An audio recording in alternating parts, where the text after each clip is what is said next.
So this is going to be a big wrap up for Agatha All Along. I still need to go back and give you the rest of the episodes, like as far as the breakdown goes. Obviously, it's not going to do as well now because we're kind of past the finale was last week. But I do want to still give that to you. So I'll get to it when I can. I will say, if you can't already hear it in my voice, I'm a little under the weather. So I apologize if I stumble on my words or I get mush mouth because it's just things messing with me right now. But let's talk about it. I got three particular stories here about Tommy Maximoff's revival, about Nicky Scratch's father, and then, of course, what the final rating was for the show for critics and fans. So first of all, with Tommy. In the penultimate episode, and this is going to be a spoiler if you haven't seen the last two episodes, by the way, for these first two stories. The penultimate episode of Agatha All Along, Agatha Harkness, Billy Maximoff, and Jennifer Cale reach the end of the Witch's Road. The latter regains her powers, while Billy, who unknowingly created the road with his Scarlet Witch-like powers, manages to find a new body for Tommy Maximoff. He does so with the helping hand from Agatha, of course, but is horrified at the prospect that his spell might have killed the boy whose body now holds Tommy's soul. Whatever the case may be, it's clear Billy didn't find his twin an ideal home. Talking to Entertainment Weekly, Agatha All Along showrunner Jack Schaefer elaborated on Tommy's resurrection and how it might be revisited in future stories. The intention is that, yes, he got what he was missing in that he successfully put Tommy's soul into a body of that young man who was the victim of a teen prank, she explained. You know how these things go, and we'll see in future properties if they stick to that narrative. We love the idea that Agatha would fully step into her mentor role in her nasty, nasty way, and that she would help Billy harness one of his biggest powers to bring his brother back. It was a tricky thing to shoot because Tommy was not cast at that time, so we had to shoot it in an obscure way. As for whether that means Tommy has been cast now, Schaefer added, I know nothing. I literally know nothing. At the time of making Agatha All Along, there was not a Tommy.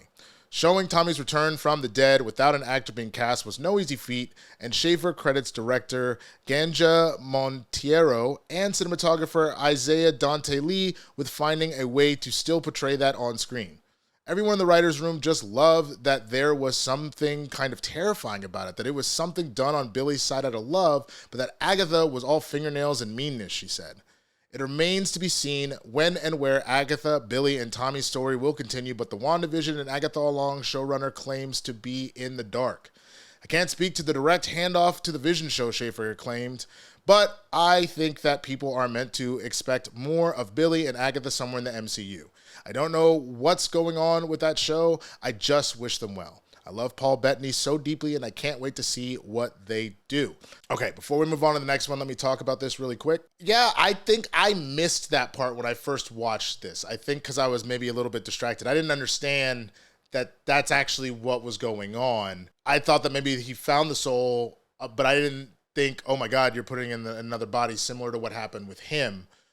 When he ended up in the body that he's in Williams Kaufman's body. So Billy Kaplan's body. I think that was a really well done touch, and I think it'll make it interesting now that obviously they're going to go find Tommy and kind of continue now that that's the last of his family. Though at this point, Agatha really has become like a surrogate mother or auntie, a witchy auntie, if you will. And fortunately, Billy knows how to handle her, but I think that that's cool that we are getting Agatha the Ghost essentially as like a mentor. I love that it went that way. So yeah, I'm very curious to see where it goes. I am also curious if they show up in Vision Quest or the Vision Show, whatever if they renamed it. I could also see that not happening if you're going to go more by the Vision series where he makes his own synthoid family. That could also be interesting. Maybe they show up at the end and be like, hey, Dad, we're your actual kids. Who knows? It'll be really interesting to see. But let's get to the next story about Agatha. So, in the show's finale, we learn more about Agatha Harkness' past and the truth about her son, Nicky, better known in the comics as Nicholas Scratch. Just as Agatha was about to give birth, Death showed up to claim the child. However, the witch pleaded for more time and seemingly bought that by killing witches. On the one night at Nicky's prompting that she didn't, Death finally came for him, and Agatha, ashamed of her actions, spent hundreds of years murdering her fellow magic users on the Witch's Road to avoid being reunited with the boy. Much has been said about who his father could be, and in a new interview, Agatha All Along showrunner dropped her biggest hint yet, that Rio Vidal / Death conceived the child with the show's title character. I will say, Jack laughs. That when we were casting, sometimes we were like, does that kid look like Rio? Does that kid look like Aubrey Plaza? The writer and director teased. Fans and viewers, yes, are picking up on our brainwaves for sure. Schaefer added, I didn't anticipate that the shippers would be so fervent. You never know how anything is going to land or if people are going to care. The amount of people that care is staggering to me. It's my hope that in the MCU, there's more unpacking of Agatha and Rio's backstory. This lines up with previous comments about a man not being needed to conceive a witch's child, and the fact Rio had to take her own son into the afterlife adds another tragic dimension to her past romance with Agatha. There are lots of stories that could be told with an adult Nicky, especially if he really is an agent of Mephisto. Still, as Schaefer points out, most fans remain eager to learn more about Agatha and Death's past, and to see Plaza reprise her role in the MCU as soon as possible. Okay. Yeah, I picked up on a number of these things. I don't think that I immediately jumped there, but I did think to myself, I was like, I wonder if that's her kid, especially because she's actually, like a lot of Angels of Death, have a tendency to be very gentle with people when it's their time. You saw that early on with, spoiler alert, with Alice, but, when she passed over. But I think there was something very particular about how she waved, Nicky over. And so I do think that that was, to me, the little nod they were giving that was also her child. And so, like, she was being gentle with him, but it is what it is. And it does make it very interesting that she came to take the kid right around birth. Obviously, Agatha had to murder people in order to get, keep Nicky around. But it does make it very interesting to see that, like, it adds an additional layer.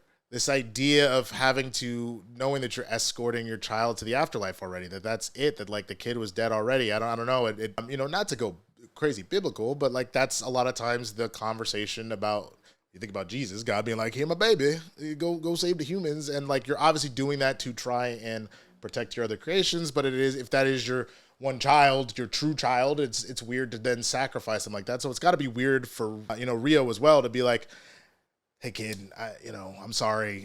You just weren't meant to, be in this world and all that. It adds an extra element. And it also, I loved what they did here because it made Agatha, who, it didn't necessarily seem like she was essentially evil, but she was doing the necessary evil to keep her son alive. And then once he was gone, the fear of not being able to face him. So she kept killing because she couldn't face him. And that is why she ultimately then sacrificed herself for Billy Maximoff. I thought that was incredibly well done writing and character development. So I got to give Jack Schaefer so much credit for that and that whole team for bringing that all together. And obviously for Aubrey and for Catherine Hahn for their incredible performances. It was just so good. All right, so the last little element to this. So Comic Book Movie recently asked their readers to vote so that they could determine what they made of the WandaVision spinoff. The results are now in, and you might be surprised by the outcome. Out of the 2,239 who voted, a whopping 42%, 947, went with the most positive option of excellent. 27%, 615, felt it was very good. 15%, 329, went with good. And only 9%, 191, selected the most negative choice, awful.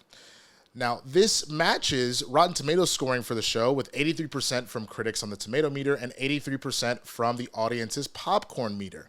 It's fair to say that Agatha All Along wasn't exactly the most anticipated Disney Plus Marvel series, but the show quickly established itself as a must-watch for many fans. A second season has not been announced, but the fact that Disney has submitted the show in the comedy categories for the upcoming award season has led to speculation that Marvel might be planning to continue the story.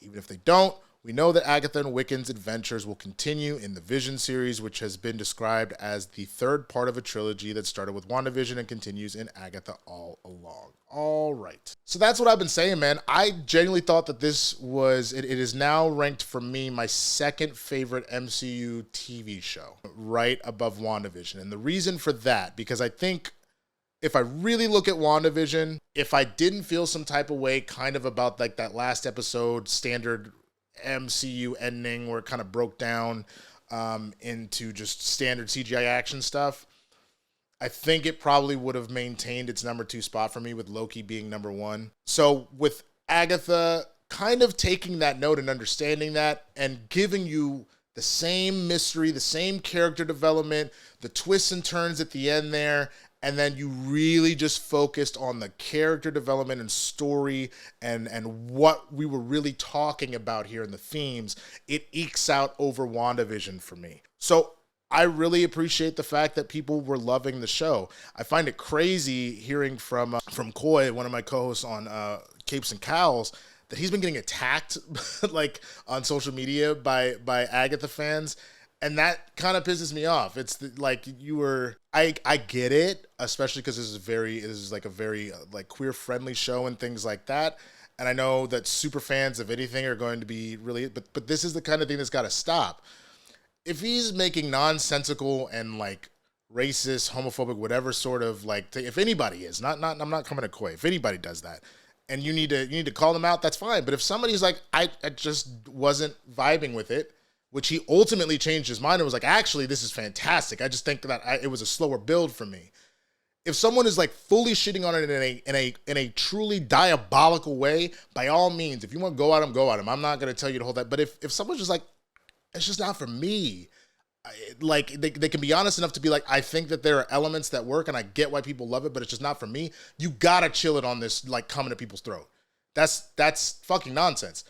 I personally do not love Taylor Swift. I don't hate her. I don't love her. She's fine. But I have mad respect and mad love for people that love her music, that means everything for them, that they will go to Eras 2 or 3 times and watch all the live streams. My girlfriend has watched every single live stream of the Eras Tour around the world because of the secret songs, to people that look up the lore and all that. I love that for you. I absolutely love that for you.